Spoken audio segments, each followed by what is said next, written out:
Welcome to episode 2 of Successful Demo. In each episode of this series, we will explore the theoretical and practical aspects of one or more newly released cards.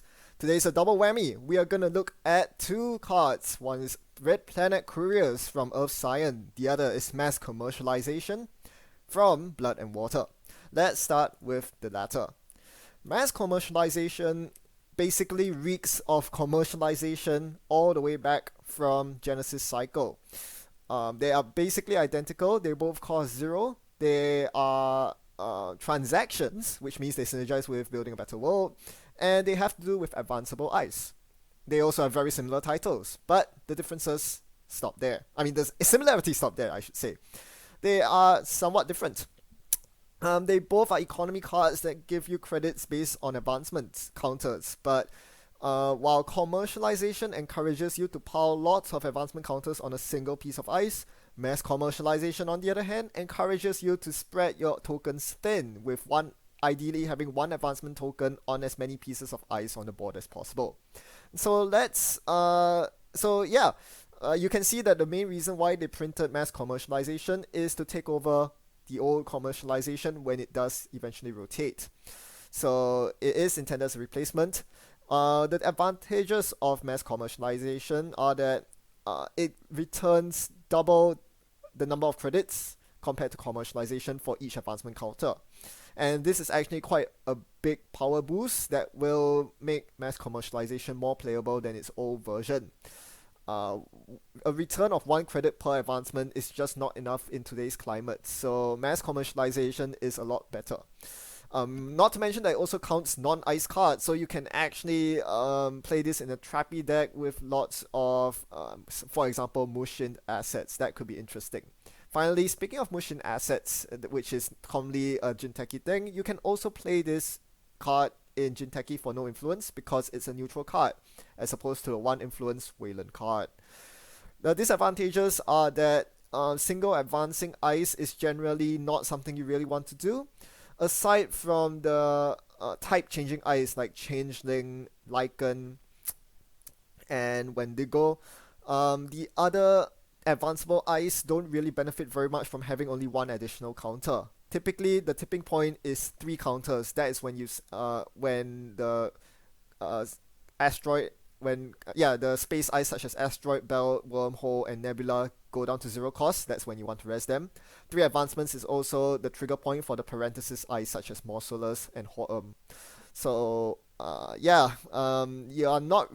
The ice in the game doesn't really encourage you to only single advance lots of them, so mass commercialization can be a tricky card to make work. Finally, your deck needs to have mostly advanceable ice for mass commercialization to pay off nicely.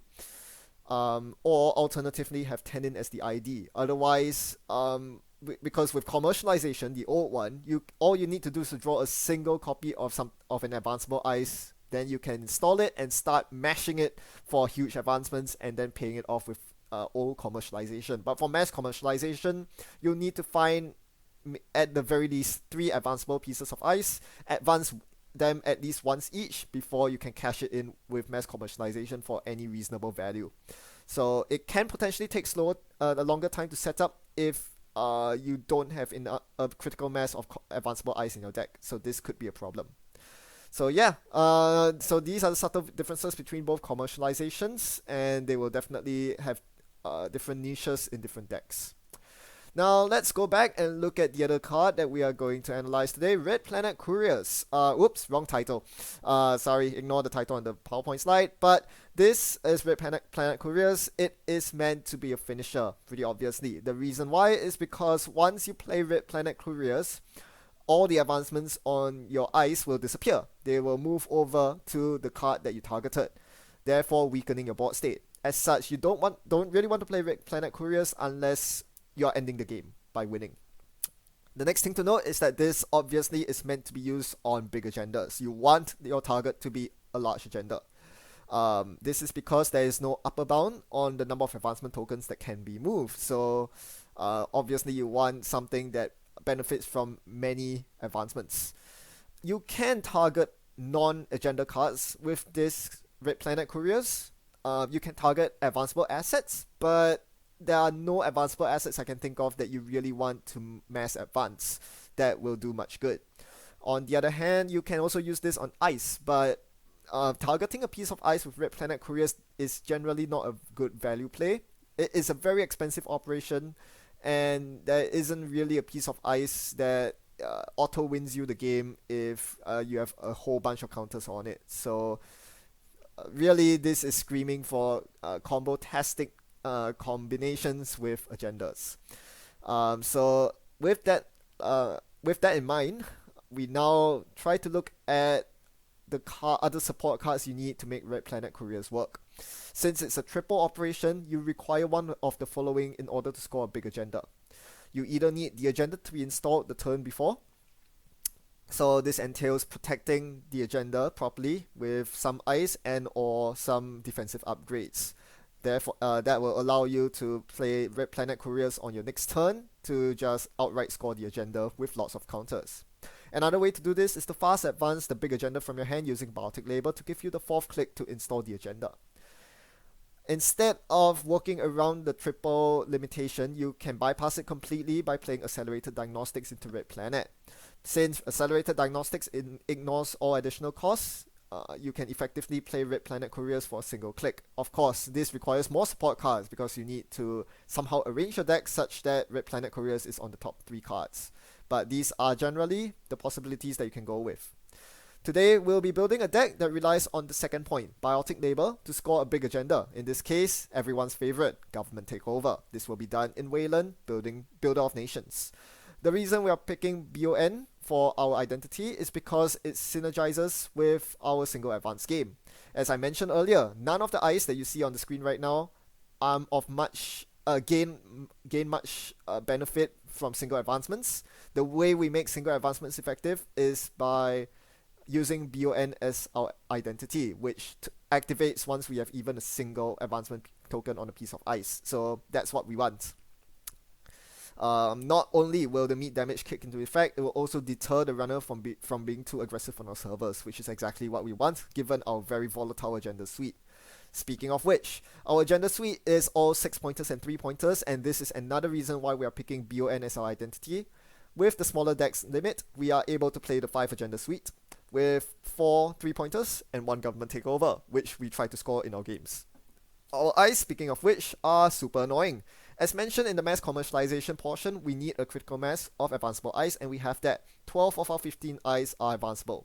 The 3 that are not are annoying hives that will almost always be active with 4 or 5 subroutines. Why 4? Because we're going to play public support as our complementary 1-pointer to close out the game. We need to actually have 1 point in our score area before doing the big turn with Government Takeover in order to win. Government Takeover, after all, is only worth 6 points, and Wayland conveniently has public support in faction to be the 7th point. The reason why we use this instead of hostile takeover is because hostile gives you bad pub. Bad publicity is really, really bad in this deck, which relies on advanceable eyes for taxing out the runner. This is, by most definitions, a glacier deck. Therefore, we cannot afford to give bad publicity. Finally, we have Graft. Graft is an interesting choice for a 3-pointer. I chose it because in the event the runner does actually snipe our government takeover, we need a plan B. While this is not a very good plan B, it is one. We will attempt to score two copies of 5/3s, the first of which will be a Graft. In addition to the public support to close out the game with 7 points. How we do this is we score the first Graft with the standard combo, requiring fewer advancements than the government takeover, only 5 required instead of 9. But once that is scored, we can then grab Biotic Labors, a single copy of Biotic Labor, and a single copy of the remaining Red Planet Couriers to close out the game with the second 5/3. So that is the combo we have in mind. Let's see if we can actually pull this off today.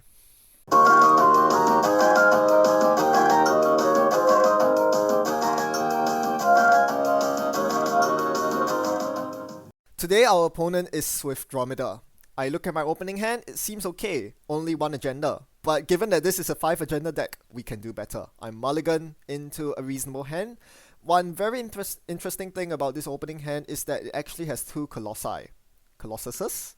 Anyway, with 2 Colossi, and being up against what seems to be run-based Andromeda, we can infer that they are running Mongoose as the Sentry Breaker. So this is actually a pretty good hand. If we can stack the double Colossus, the runner's going to have a very hard time getting through whichever server we stack the Colossi on.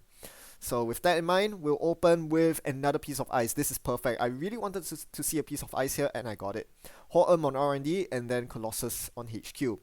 Of course, since HQ is the one server that we need to protect because of legwork and Count Siphon, it makes sense to put Colossus, the double Colossus on HQ. Now my opponent goes for Temujin on Archives, which is really annoying. It forces me to direct my Colossus on Archives, but Morsolus is drawn to save the day. As such, I can drop the Morsolus on Archives and be happy that Temujin will not activate. And a double bonus as well. I can advance it even and further deter the runner from running it because of beyoken's ability. Now my opponent plays Employee Strike here, which allows them to run Archives without worrying about meat damage. So usually I would play the paywall here to get rid of E-Strike, but I chose to credit IPO last turn because I wanted to abuse IPO range. And then on this turn, play the paywall. So this is why I have paywall implementation in my deck. Even though I'm not building a better world, I don't get bonuses from transactions, and there are quite a few transactions in this deck. Paywall is mostly there to erase annoying currents, such as Employee Strike. You'll notice in last turn, I also set up a remote with public support. This is something you want to do as early as possible in the game. I make a misplay here, I forget to res the public support. I should be doing that, but, well, I can't really do a take back right now because I saw the top card of my R&D when I drew. So I'm gonna wait for next turn anyway. This is a misplay. Yeah. So now I further protect HQ with the double Colossus, meaning that I don't really have to worry about my opponent siphoning or legworking me anymore. Especially given that they have not installed any breakers that can even threaten one Colossus, let alone two. They are busy installing irrelevant breakers against me. So this is fine. I'm very tempted to super advance my cards here.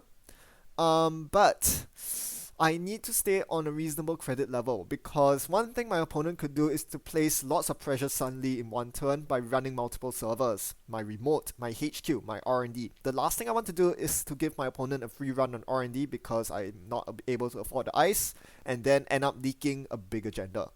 Remember, we haven't seen any agendas yet. R&D is very, very stacked with agendas. So I'm taking a very cautious approach here, slowly advancing my eyes, clicking for credits each turn. You'll notice I'm not playing this fast at all. There is no need to go fast against Andromeda. With their mostly run-based economy, they will stall out before I can find my combo pieces. I only really need to put the pedal to the metal if my opponent somehow finds a KD Jones. KD Jones will give my opponent the economic edge, so I'll need to start hurrying up if that happens. For now, I can slowly sit back and take big cash with hedge fund and IPO. This puts me in very comfortable range to res all the ice on my table, so I'm happy about that. Meanwhile, my opponent finally gets some ground with the Employee Strike and the entire Breaker Suite setup. They've been saving up money to get the entire Breaker Suite down, and now they're reaping the dividends. They get to do their Morsolus run on Archives, paying a very small sum of 6 credits to gain the 4 credits of Temujin. Very worthwhile for my opponent. Not!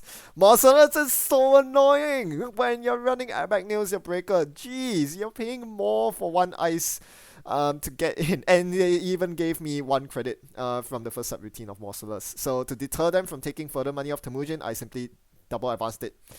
Putting it at 3 advancements, making the Temujin basically dead. Even with Desperado, they are not making money off Archives runs. Meanwhile, I can spend the time solidifying my central servers.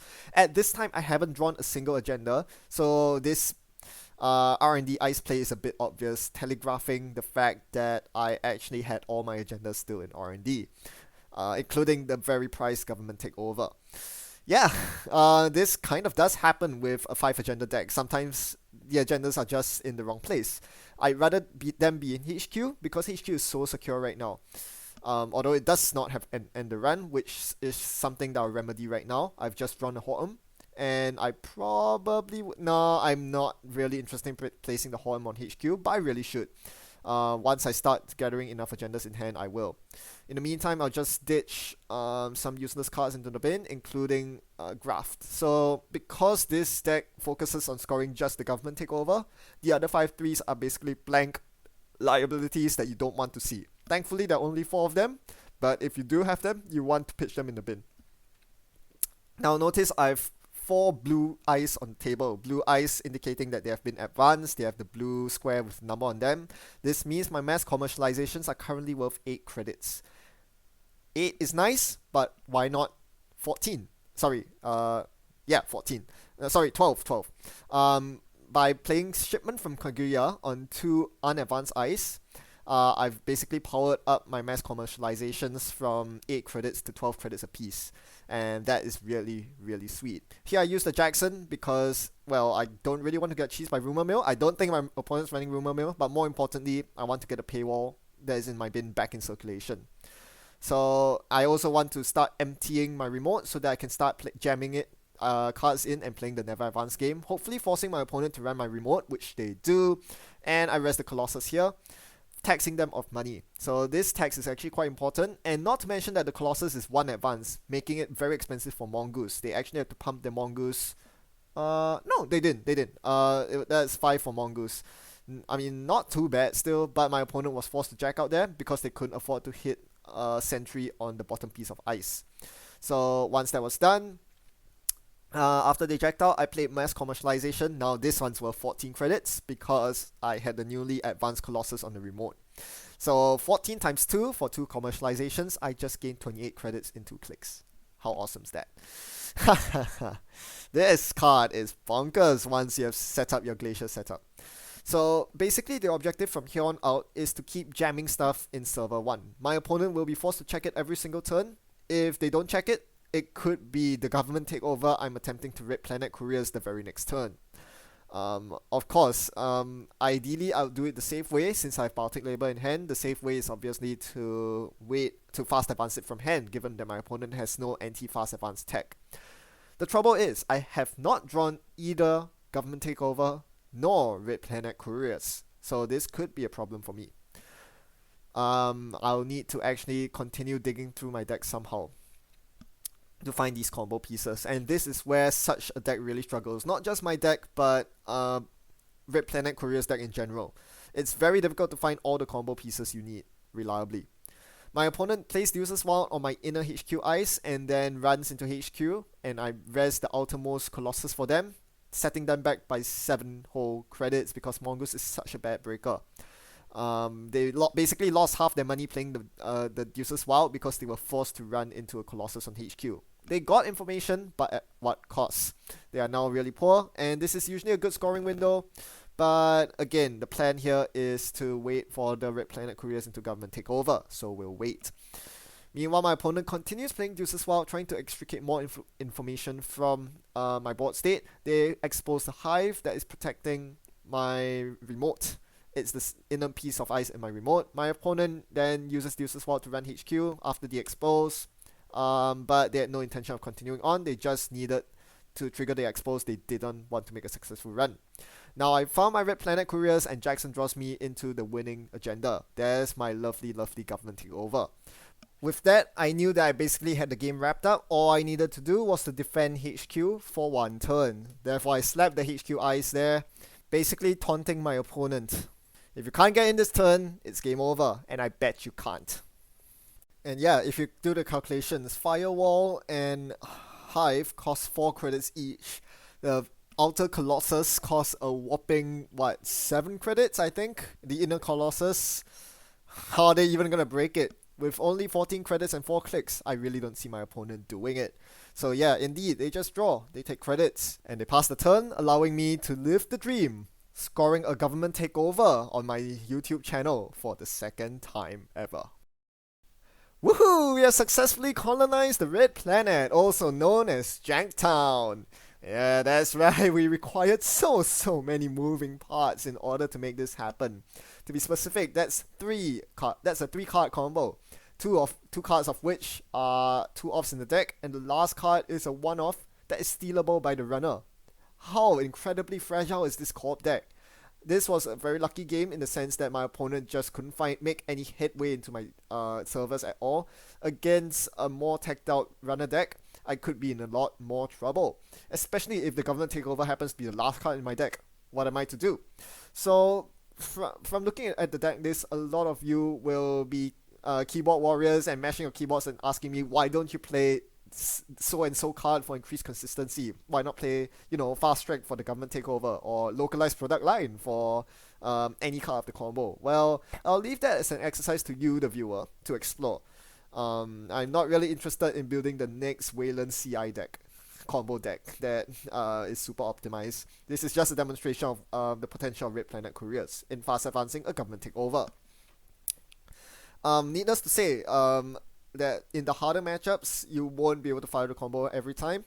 And against some of these harder matchups where they are tagged out, you do need to keep the possible hard counters in mind and adjust your play accordingly.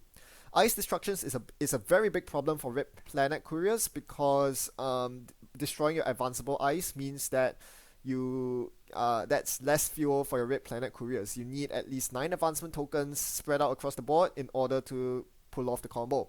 So against out cards like Parasite and Cutlery, the typical strategy is to not res your advanced ice, especially those that you put more than 1 advancement counter onto. Clot, on the other hand, is a counter for the fast advance strategy. Against a Shaper, who you're suspecting is running Clot, the way you have to play is to build a very deep remote and jam cards in it every single turn. If they don't respond with a run, you play Red Planet Couriers to advance whatever's in the remote if it happens to be an agenda. It's a never advance shell game, basically. The good thing about the Shaper matchup is that they generally do not have any ice destruction, so you can get big mass commercializations in order to build that deep remote server that you need to make repeated remote runs unappealing. Finally, instead, as I mentioned, as you can see, all these counterplay strategies that I mentioned in response to hate cards are counterplay strategies, exactly, not inserting more hate cards in your deck. Being a 44 card Builder of Nations deck, there's really very little room for hate cards, and I think this is a very knee-jerk reaction for a lot of people who will try to slot in hate cards against these like Cyberdex Virus Suite or I don't know, Chrysium Grid. You don't really need these hate cards. Why don't you just play better? That's something that a lot of people need to learn if they want to get better at the game, because hate cards can only get you so far. Now, let's talk about mass commercialization. In this game, we saw the sheer power of it. When a single click nets you 14 credits, that's amazing. It's incredibly powerful. However, that single click cost doesn't take into account the tempo loss of advancing ice. Many of the advancements on the table were not very useful. For example, the advanced Morcelus on Archives, even if it wasn't advanced, I'm not sure if that would have made much difference. Advancements on the R&D ice, for example, never really came into play either. So yeah, mass commercialization may look really good, but I did actually spend a lot of clicks and credits advancing my ice, and because of that, mass commercialization might just be better in a deck that can advance ice clicklessly. I'm thinking of you, Tenin Institute. In Wayland, you need to rely on cards like Shipment from Kaguya to get the click compression you need. Being able to place to get +2 on mass commercialization with a single click on the Kaguya is a lot better than getting a +2 using 2 clicks and 2 credits. That click compression really helps in activating your mass commercialization. Finally, because of this big economy boost you get from mass commercialization, you can actually run a strategy that most other co-ops can't, which is to stack very deep servers of ice. The cumulative cost of installing the 3rd, 4th, and 5th, and so on pieces of ice on a single server is usually too much for most co-ops to stomach, considering that they have to be able to afford to rest all these ice as well. But with Builder of Nations, with mass commercialization, that's not so much a problem.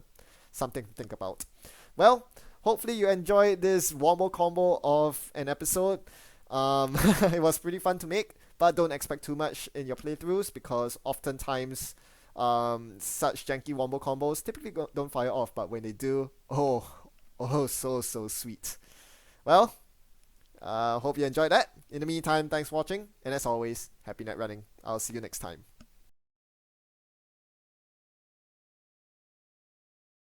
With that, I knew that the game was in my ball. In my ball. In my. Did I just say in my ball?